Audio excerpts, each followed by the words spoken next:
അന്ന് രാത്രി ഹരിയുടെ ഡെഡ് ബോഡിയാണ് ഞാൻ കണ്ടത്. ആക്സിഡന്റ് ഉണ്ടായ ശേഷം 3 മണിക്കൂറിലധികം ആരും കാണാതെ ഹരി വഴി കിടന്നു. ആശുപത്രിയിൽ എത്തിക്കുമ്പോ പോലും ഹരിക്ക് ജീവൻ ഉണ്ടായിരുന്നു.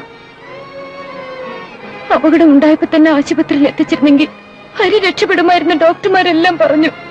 അതിനുള്ള സന്മനസ് പോലും ഹരിയെ അപകടപ്പെടുത്തിയ ആൾക്കുണ്ടായില്ല. അറിയില്ല. ഞാൻ ഒരിക്കൽ പോലും കണ്ടിട്ടില്ലാത്ത ആ മനുഷ്യനാണ് എന്റെ ജീവിതം തകർത്തത്. അയാളാണ് ഇന്ന് എന്റെ ഏറ്റവും വലിയ ശത്രു.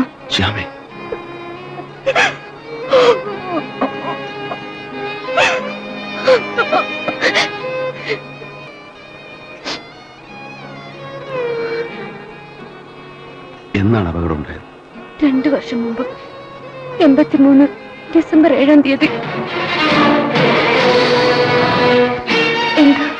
എന്ത് പറ്റി?